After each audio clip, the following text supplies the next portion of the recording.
Et bonjour à tous et aujourd'hui vous voyez à l'écran sur le BTC des biseaux ascendants, il y en a deux ici, on va en parler, qu'est-ce que c'est qu'un biseau ascendant, comment est-ce que ça se traduit, la plus grande chance des prix que l'on pourrait aller rechercher selon cette figure et également du coup on va faire le rapprochement avec les Elliott Wave, les zones d'achat et les gaps également auxquels il faudra faire attention. C'est un peu comme hier, on va regarder le plan de trading possible à mettre en place, voir quelles sont les perspectives de gains par après bien entendu, c'est-à-dire la hausse que l'on pourra atteindre sur l'ouverture de trade en long, attention même si on va voir qu'on peut descendre plus bas maintenant et avoir une chute du prix qui ira rechercher, pour donner un exemple, les 42 000, 40 000, voire même plus bas. On va regarder quand est-ce qu'il sera opportun d'ouvrir un trade si cette baisse-là doit bien entendu s'effectuer en long pour aller rechercher des prix qui sont plus haussiers par après.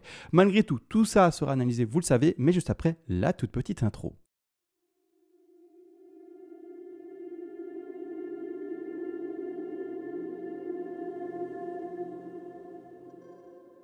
Avant de commencer, tu peux soutenir la chaîne, ça fonctionne par palier de donation.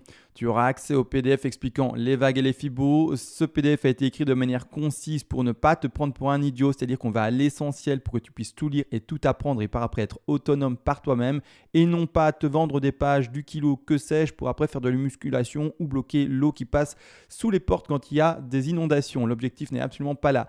Et également, si tu es un énorme donateur, eh bien, tu pourras me demander une analyse en particulier sur l'actif spéculatif de ton choix et je le ferai en privé pour toi, bien entendu, en vidéo le plus rapidement possible. Maintenant que les donations sont expliquées, let's go directement pour l'analyse du BTC. Et ça y est, on se retrouve enfin après la petite intro directement sur les biseaux. On part directement dans le vif du sujet et après on fera un peu d'Elliott Wave, bien entendu, de Gap et peut-être d'Ishimoku, mais j'en suis pas sûr parce qu'on a déjà beaucoup dit hier par rapport à cela. On va commencer directement et je vous exprimer qu'est-ce qu'un biseau premièrement. Alors attention, il y a des personnes qui sont très strictes dans l'élaboration du biseau, il y en a d'autres qui le sont moins. Ici, moi personnellement, je vois un biseau, même si, attention, il n'y a pas les trois touchettes strictes sur la zone de résistance. C'est-à-dire qu'un biseau est dessiné par une résistance, comme on le voit, et également une ligne de support.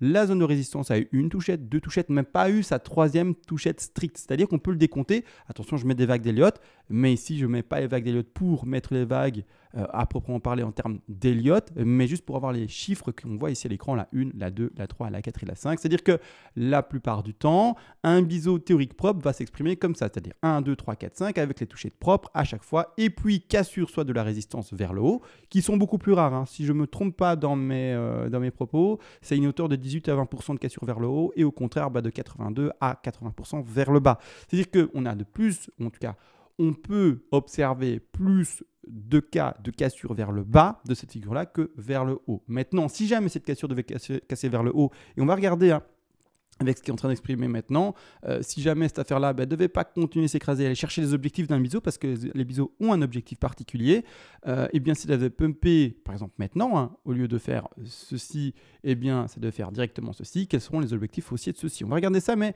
en seconde partie de vidéo. Premièrement, on exprime le biseau théorique, etc. On voit la correction que l'on devra attendre du coup théoriquement également. C'est-à-dire que dans ce premier biseau qui a été dessiné, 1, 2, 3, 4, 5, malheureusement la 5 n'a pas été chercher strictement sa résistance. Il y a cassure vers le bas précédemment, vous le savez, cet épisode que je vous montre ici à l'écran, c'est 64 000 $, presque 65 000, ces derniers tops du BTC qui a été fait en avril d'année 2021. Cassure vers le bas. La zone statistique d'objectif normalement baissier, c'est d'aller rechercher la première touchette sur la zone de support du biseau. C'est-à-dire que la première touchette, c'est là où il y a le numéro 2. D'accord? C'est-à-dire que l'objectif théorique, c'est d'atteindre au moins, ou en tout cas d'atteindre cette zone-là. On a été beaucoup plus bas. On le voit, d'accord, c'est explicite, ça se voit directement, on était beaucoup plus bas, mais on a au moins atteint cet objectif-là. Donc le biseau, c'est entre guillemets bien traduit, même si dans son expression, il a été très très bas, il a été cherché, on le voit bien, le dernier niveau de support, mais qui ne fait pas partie du biseau à proprement parler, que l'on peut observer ici à l'écran. Dernier niveau de support qui est aux alentours des 28 000, 29 000 $. Bon, là-dessus, d'accord, premier biseau exprimé. Maintenant qu'on a vu un biseau qui s'est exprimé, d'accord, et qui a été entre guillemets validé dans l'historique passé, on va regarder ce qui est en train de se dessiner maintenant, et du coup, quel est son objectif théorique, et comment est-ce que cela va se traduire avec finalement les gaps, avec les zones de retracement théorique également en Fibonacci, et choses comme ça. Donc ici, le Fibo, où est-ce qu'il est? Enfin, le biseau, où est-ce qu'il est? Bon, pas très compliqué, on va le redessiner également, d'accord. Attention, c'est de nouveau pas de l'Elliott Wave que je montre maintenant, je prends les vagues pour vraiment avoir les chiffres, et pouvoir l'indiquer de manière simple à l'écran. Donc on signe une touchette 2, une touchette 3, une touchette 4, d'accord. Et ici, la même chose, un petit échec sur le top et on n'atteint pas l'objectif de la résistance que l'on verrait comme une 5. Donc ici, 5 théorique propre, malheureusement, on ne l'atteint pas, on est un peu en dessous, comme vous le voyez, d'accord. C'est le même cas de figure que ce qu'on a eu à gauche, d'accord. Pour le moment, on casse le niveau de support, c'est-à-dire qu'on doit s'attendre normalement à un niveau de retracement. Le niveau de retracement et donc l'objectif théorique, c'est la première touchette sur le biseau, d'accord, au niveau de support. Donc je prends encore une fois cette ligne pour montrer l'objectif, et l'objectif théorique serait d'atteindre de nouveau ces alentours de prix des 37 000 $. Donc on pourrait corriger, selon la lecture des charts en termes de figure chartiste, comme je le dis, avec les biseaux ascendants, atteindre de nouveau cet objectif des 37 000 $. Curieusement, j'ai envie de savoir directement, parce que les gaps, je sais que j'en ai parlé hier, mais j'ai une mémoire de poisson à ce niveau-là, je ne sais plus à quel niveau est le gap. Le gap se situe... D'ailleurs, ce stop loss, attention, en dessous.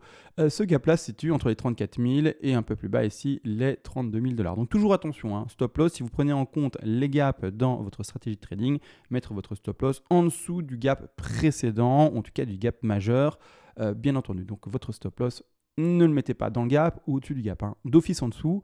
Et après, à vous de voir si vous êtes plus ou moins défensif et vous voulez mettre plus bas votre stop ou un peu plus haut, mais prenez vraiment ce gap-là en compte. Donc ceux qui rentrent en trade en long, clairement, attention à ce gap qui est indiqué. Donc ici, on voit un premier gap vers les 34 000. Bon, la baisse théorique serait d'atteindre de nouveau ces 37 000 qui sont ici. J'essaie de les montrer avec un curseur. C'est-à-dire que voilà, on pourrait quand même réécraser un peu plus et faire finalement comme on l'a fait. Pas le plan Elliott, le plan autre ici. Et le faire comme ici, peut-être dépasser son objectif théorique. L'objectif théorique précédent dans cette vague, dans ce premier biseau-là, c'était d'atteindre cet objectif. Oups, je ne veux pas mettre du texte. Quelle horreur! C'est ça que je voulais prendre, c'était d'atteindre cet objectif-ci, d'accord. Je le mets en blanc, d'accord. On les a écrasés. Donc ici, rien ne nous empêche, peut-être, d'écraser cet objectif-là et atteindre le gap qui se situe là, à ce niveau de prix, des 34 000 $, d'accord. Donc pourquoi pas. Donc attention à votre stop, hein. Ceux qui attendent cette chute-là pour rentrer dans un long, clairement faites gaffe, d'accord. Maintenant, ceux qui sont dans un cas de figure de short, hein, qui veulent jouer un petit short, il n'y a pas de problème, vous pouvez également essayer, mais du coup stop loss devra être positionné. Voilà, normalement au top qu'on a connu ici, c'est-à-dire aux alentours des 51 000, un peu plus, un peu moins. C'est vous qui voyez comment vous le mettez. Et si vous prenez le bruit du cours en compte, vous dire on va faire un double top pour après recracher, etc. Bon, vous de voir votre stratégie, mais voilà, stop loss légèrement au-dessus du dernier top qui a été fait n'est pas mauvais. Et par après, jouer la chute. Maintenant, à vous de voir. De toute façon, c'est du trade, hein. Chacun est libre de faire comme il veut par rapport à cela. Donc l'objectif baissier, c'est ça. Maintenant, par rapport à l'Elliott Wave, parce qu'on est tout de même sur une chaîne qui parle énormément de ça. Moi, mon dada, c'est les Elliott, vous le savez, même si j'essaye d'être hétéroclite par rapport à ma manière d'analyser, de voir des Shimoku, H-Ribon, hein, de voir un peu de chart ici comme on l'a vu, etc. L'objectif tout de même, c'est de voir surtout la corrélation avec les Elliott. Les Elliott voient également pour le moment, attention, continuité de hausse sur les vagues plus grandes, mais pour le moment, on est encore et toujours, j'ai envie d'insister, dans l'élaboration d'une ABC qui n'est pas finie à proprement parler. Donc, comme on l'a vu hier, on attend la fin de cette session. Les objectifs de C, hier j'ai fait exprès de ne pas venir dessus. Je vous ai dit, je viendrai demain pour avoir du contenu déjà à expliquer et pas faire tout en 4 heures hier, mais au contraire faire des petites vidéos tous les jours de 20 à 30 minutes maximum.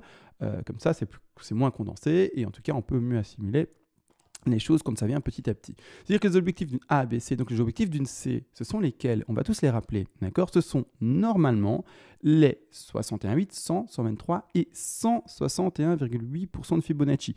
Tout dépend également dans le cas où on est dans une étendue ou dans une running. Étendue, vous le savez, c'est plutôt 123, 161,8 et dans une running, c'est plutôt les 61,8 à 100. N'empêche, on ne peut exclure aucun objectif dans le cas de figure ici où on est. On ne sait pas si on va faire une étendue, on ne sait pas si on va faire une running, d'accord? Dans ce cas de figure-là, il faudra mettre son Fibonacci bien entendu en place et regarder tous les objectifs baissiers que l'on peut avoir avec ça. Donc comme hier, je vous ai dit, moi je m'attends normalement à encore une petite chute. Si je devais rebondir maintenant, je serais étonné vis-à-vis de l'expression du RSI, je vais peut-être en parler aujourd'hui et vous montrer pourquoi.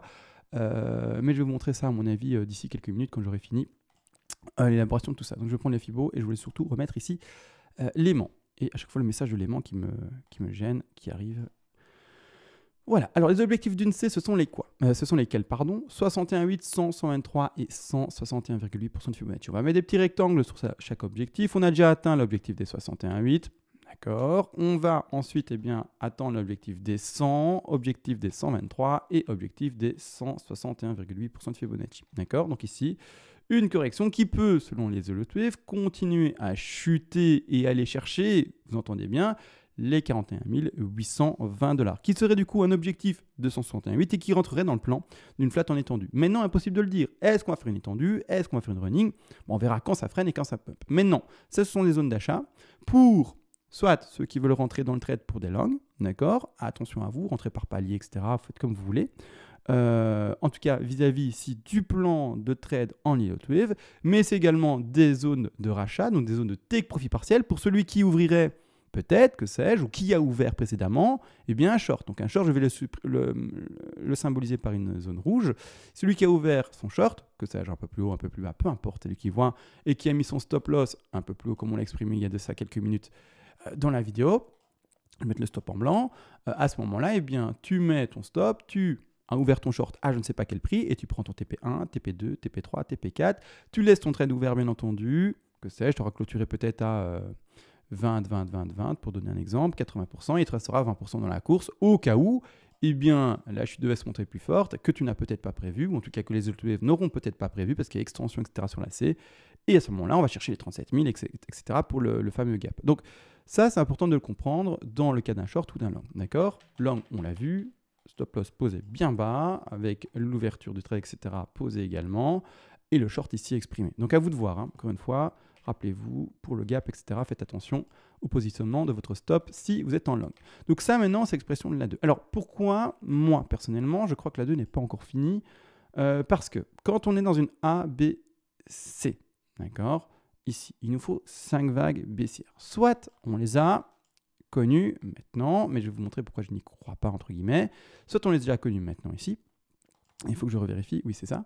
Soit on les a déjà connues maintenant, d'accord? Soit elles n'ont pas été finies et il faut encore 5 vagues. Alors, c'est-à-dire qu'il me faut du coup ceci.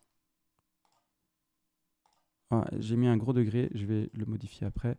Enfin, tout de suite en fait, pour que ça soit lisible et compréhensible. Je vais le mettre en fin, j'ai changé sa couleur, je vais le mettre en blanc, c'est très bien. Je vais mettre un degré tout petit. Excusez-moi, 2 minutes. Degré tout petit.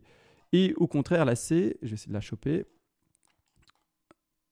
Voilà, je réparé ici, c'est normal, hein. Écoutez, en direct, c'est toujours comme ça. Et du coup, la C, je vais lui mettre un degré légèrement plus grand, comme ça on la lit un peu mieux, et je vais la mettre en intermédiaire, comme suit.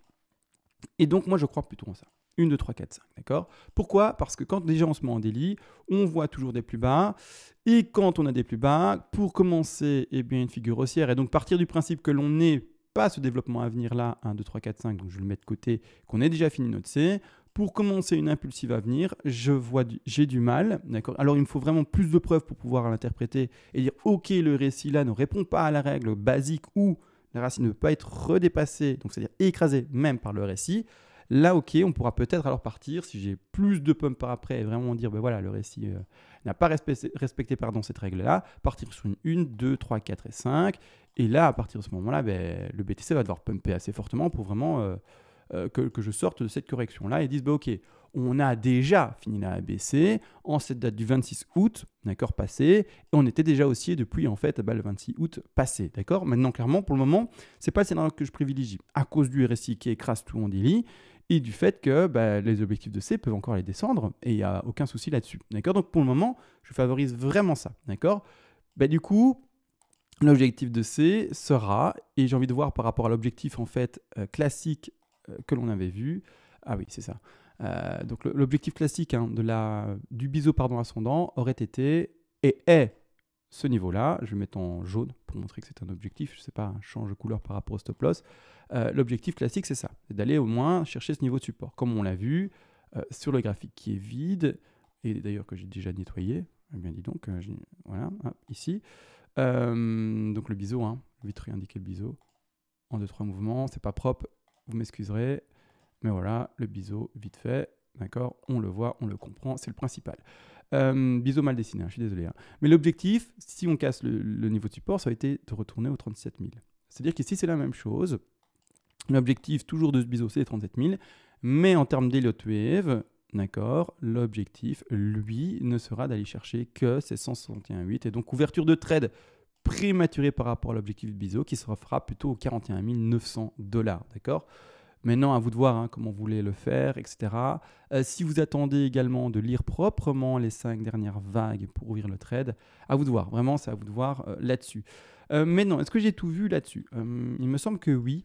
Parce que je ne sais pas si hier, j'ai fait en fait la projection de prix par rapport à ces petites vagues bleues. Je ne sais pas si je l'ai fait. Et je fais ça hier. Je pense que oui. Donc je vais peut-être pas m'attarder 10 000 ans dessus, parce que je pense que je l'ai fait hier. Quoique, il se peut que je ne l'ai pas fait hier. Ouais, et je pense que je l'ai fait hier, hein. Non? Oh, dommage. J'aurais dû revisualiser ma vidéo avant de faire la vidéo d'aujourd'hui. J'aurais dû. Ah, ce n'est pas grave. Je fais vite fait ça et je vous explique après. Comme ça, on ne traîne pas trop. Hein. Voilà, ok, j'ai tout fait. C'est-à-dire que l'objectif minimum de cette hausse-ci à attendre, normalement, sera d'atteindre, alors vous allez me dire pourquoi, je vais vous montrer ce que j'ai tout fait sans parler sur l'élaboration des vagues, ce sont les 70 000 $. Alors comment, pourquoi, où ça? Alors premièrement, je suis parti du principe qu'on avait connu le plus bas, d'accord? Je ne pars pas sur quelque chose qui n'est non factuel. Je peux partir sur des scénarios où je dis, ben voilà, on va peut-être ouvrir un trade plus bas ou on pourrait ouvrir un long, mais on fait attention à cette TP-là et on met son stop loss à cette zone-là. Mais quand je fais des projections de prix, je préfère avoir les bougies qui sont dessinées plutôt que partir dans la spéculation. Donc si maintenant ça devait pumper, je fais le travail par rapport au plus bas qu'on connaît. Le travail plus bas qu'on connaît, c'est ici, d'accord? D'accord, et donc là. C'est-à-dire que par après, l'objectif de 3 que l'on voit ici, eh bien, c'est tout simplement les 161,8% de Fibonacci. Pour ce faire, comme toujours, racine, ici, par après le bas ici, et la 161,8, on la pose aux alentours des 67 000. Correction de 4, forte. Alors pourquoi forte? Parce que la 2 a été faible, voire même la 2 a dépassé l'objectif de 1. Alors attention, les néophytes qui ne savent pas ça, la 2 peut terminer au-dessus de la 1. Hein. C'est dans le cas d'une flat running. Bon, allez vous renseigner un peu sur Google, etc. Vous allez voir que ça existe. Voilà, comme ça c'est dit, et la question ne sera pas posée dans les commentaires. Maintenant du coup, dans cette configuration-ci, quand on a une 2 qui est faible, eh bien on va chercher une 4 qui est forte. C'est-à-dire que la correction, j'ai fait exprès de la poser aux alentours des 50% de Fibonacci. La zone théorique, c'est son 38,50. Nous, on va vraiment répondre à la théorie stricte et dire qu'on la pose à 50. Correction forte. Donc ici, la zone de rachat pour la 4, c'est-à-dire la zone de rebond et de support pour la 4, c'est la zone qui se situe entre les 38,2 et les 50, pardon. C'est-à-dire ici, ce que je suis en train de faire, entre les 59 000 et un peu plus bas, ici également les 57 000. Par après rebond, dernière 5, bien entendu, avec la dernière extension. Et pour ceux qui partiraient maintenant sur, ben non, CMA, ça ne va pas descendre, ça va monter. Moi, je n'ouvre pas de short et je n'attends pas, voire même que le cours baisse pour ouvrir un futur long, j'ouvre un long maintenant, je vois un support fort maintenant, pour moi ça va monter, ça va casser finalement ce fameux biseau légèrement comme on l'a fait à la baisse, mais surtout rattraper le tout vers le haut, casser la résistance et let's go, on va to the moon. Pourquoi pas? Dans ce cas-là et dans cette configuration-ci, eh bien en partant de ce principe-là, que le plus bas a déjà été connu, le pump devra se faire à minimum 70 000. Pourquoi 70 000? C'est l'objectif de la 5 à minimum 100% de Fibonacci. Donc c'est-à-dire que je vais mettre un petit rectangle à 100%. Ici, d'accord, donc zone de vente, d'accord, c'est-à-dire que si vous ouvrez un long, c'est-à-dire du coup code couleur vert, vous ouvrez un long, eh bien première zone de TP. Take profit partiel pour ceux qui ne savent pas l'abréviation de TP, d'accord. Ensuite, donc c'est une prise de bénéfice sur votre trade. Donc, vous vendez un peu de votre trade pour prendre du bénéfice, couvrir vos frais, faire un peu de bénéfice, etc. On s'est compris. Ici également, du coup, on a 3 autres objectifs, enfin 2, parce que 1, 2, 3, les 100% à 70 000, les 161 000 qui se situent à 78 000 et les 261,8% de Fibonacci qui, eux, se situent déjà à 91 000 $. Donc, si ça pétait maintenant, eh bien, il y a des chances qu'on aille chercher ces 3 zones-là, d'accord, de cette façon-ci, d'accord. Et il a sur les 3 TP à mettre en place pour ceux qui parient sur la hausse. Ça, c'est plan de trading de toute manière, hein, à vous de voir avec le risk management, etc. encore et toujours. Je ne vais pas revenir là-dessus aujourd'hui. Parce que je vous le dis, j'ai une journée assez serrée. J'essaie de tout faire en une journée, mais il me faudrait bien beaucoup plus que 24 heures dans une journée pour réussir à tout faire finalement. Mais ça, c'est dans le cas où il n'y a pas cette correction et ça devait pumper tout de suite, d'accord. Si ça pumpe tout de suite, c'est extraordinaire parce que du coup, on pourra même, et là j'ai fait le plan haussier minimal, mais on pourra même peut-être partir sur des extensions, des choses comme ça. Pour le moment, je montre le travail minimal, parce qu'on veut rester sur les pieds sur terre. J'ai pas envie de montrer des to the moon et que les gens mettent des TP trop haut de manière non réfléchie et espèrent d'office atteindre les prix trop hauts. C'est-à-dire, on va le faire d'ailleurs le travail maintenant, comme ça je suis complet, mais on va voir quel chiffre ça va nous donner. Mais je veux pas que les gens attendent par exemple 100 000 et je ne prends pas de TP tant que je suis pas à 100 000. Non, d'accord, prenez des TP avant, etc. Les pieds sur terre. Et si vous voyez pendant la hausse du BTC qu'effectivement il peut aller chercher plus haut, à ce moment-là, on modifie ces TP qui sont plus hauts et on joue avec ça.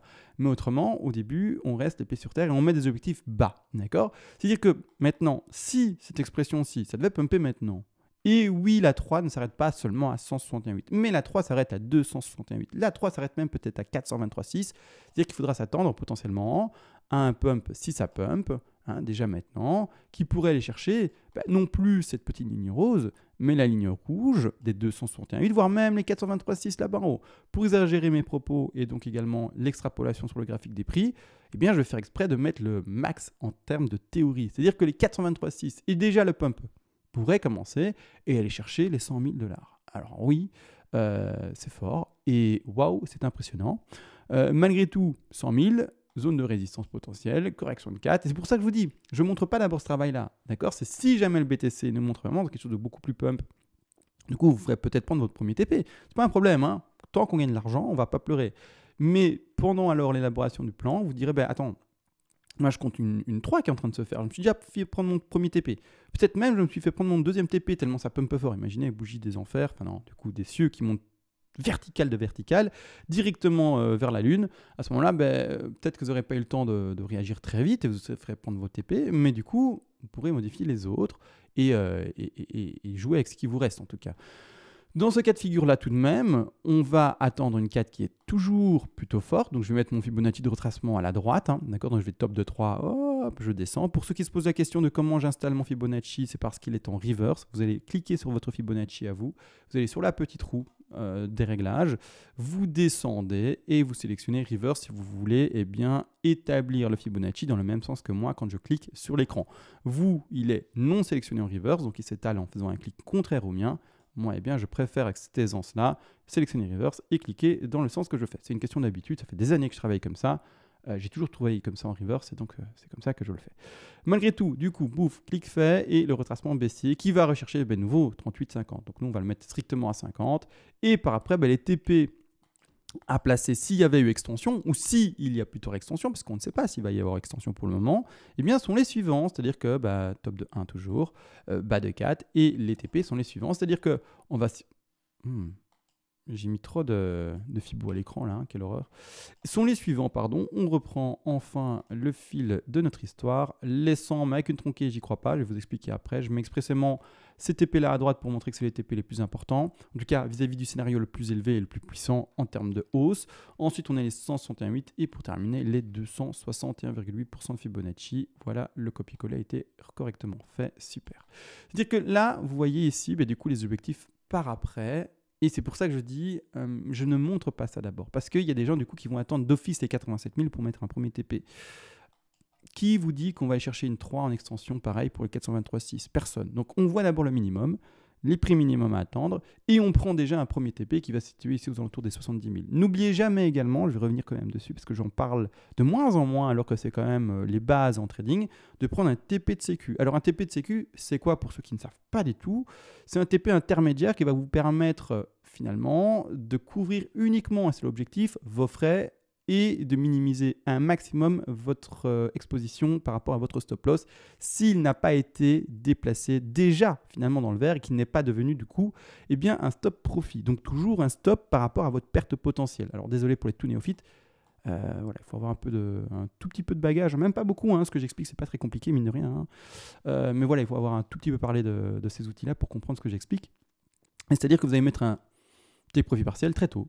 Très tôt, c'est-à-dire non pas dans les objectifs qui ont été donnés potentiels là-bas en haut, les objectifs qui sont finalement primordiaux et principaux, non, on va mettre vraiment quelque chose vraiment plus tôt sur un niveau de résistance important ou quelque chose comme ça, ou quelque chose, à vous de voir, vous allez le mettre, mais juste pour dire, là au moins, je reprendrai un peu de bénéfice, parce que si le cours ne va pas dans la direction qui est prévue dans le plan, si le cours en fait, il ne fait pas ça, mais que le cours, regardez, je vais retirer d'ailleurs le TP intermédiaire ici. Hop, je vais le mettre de côté.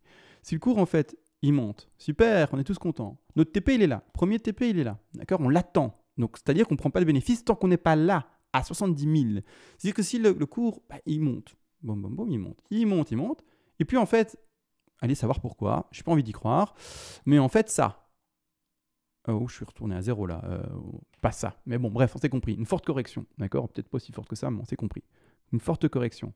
Vous n'aurez pas pris de bénéfice, les amis. D'accord? Mais pas du tout. Et vous aurez eu les frais, si vous êtes en levier et si vous aviez des frais à payer. Vous aurez eu l'exposition du stop loss parce qu'il sera pris. Et vous aurez eu que des pertes. Malgré le fait que pendant tout un moment, le trade se soit bien passé, qu'il y ait eu le pump. Si vous prenez jamais de bénéfice, si vous revendez jamais, et que vous attendez d'office cette zone haute, vous ne prenez pas de bénéfice. Donc, prenez le plus vite possible un peu de bénéfice pour couvrir vos frais et votre stop loss. D'accord? Stop loss qui par après sera dépositionné, déplacé, etc. dans la stratégie de trade. Mais en attendant, tant qu'il n'a pas été déplacé, etc., il y a surtout la perte qui est potentielle. D'accord? Donc prenez, s'il vous plaît, un take profit partiel pour diminuer cette perte, voire même la rendre nulle. Mais là, c'est quasi impossible si vous n'avez pas déplacé votre stop loss. Bon, on ne va pas parler de calcul, etc. Mais voilà, au moins diminuer cette perte. L'objectif, c'est toujours, dans un trade, de penser à ce risque. Et donc, d'où vient le nom également risque management, c'est-à-dire penser à diminuer cette perte. Après, on pense au profit. D'abord, qu'est-ce que je peux mettre en place pour avoir le minimum de perte? Ok, j'ai mis ça en place, j'aurai un minimum de perte. Maintenant, tout s'est bien passé et le trade va même dans la bonne direction. Maintenant que je n'ai plus de perte, je peux profiter des bénéfices potentiels et même des bénéfices qui sont en train de se faire. Mais au début, dans un trade, ce n'est pas de se dire super, bénéf. Non, c'est dire perte, je dois l'éviter, perte, je dois l'éviter, perte, je dois l'éviter. D'accord? Une fois que tout ça a été fait, let's go, on peut se libérer l'esprit et se dire maintenant, je profite.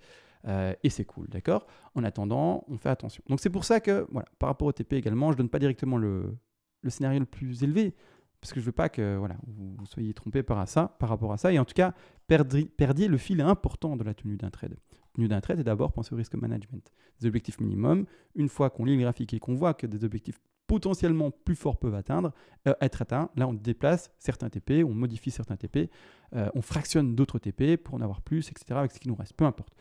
Toute une façon de faire. Maintenant, n'empêche que j'ai montré là à l'écran, pas oublier que ce n'est que l'élaboration de sous-petites vagues. Il y a encore une 3 en blanche, une 4 ici en blanche, une 5 en blanc, une mauve. Bref, il y a plein de vagues. On peut en parler aujourd'hui. Enfin bref, vous voyez, ça monte. Tac, tac, tac, tac. Il y a une 4 ici, puis après... Bon. Vous voyez les degrés? Ça monte, ça monte, ça monte. On va en parler pour aujourd'hui. D'accord? On a déjà pas mal parlé d'ici. Finalement... qu'est-ce qu'on a vu? On a vu pas mal de choses. On a vu deux plans possibles. Soit vous ouvrez un short avec un stop loss posé. On a vu des plans d'achat si la chute devait se faire, mais donc pas d'ouverture de short, mais on attend que le cours baisse pour acheter et monter. D'accord? Donc si la baisse se fait, on attend certains prix pour pouvoir acheter et monter. Attention en termes de trading, je ne parle pas aux investisseurs. Bien entendu, investisseurs, achat par palier de temps, etc. Ça, je le rappelle tellement souvent.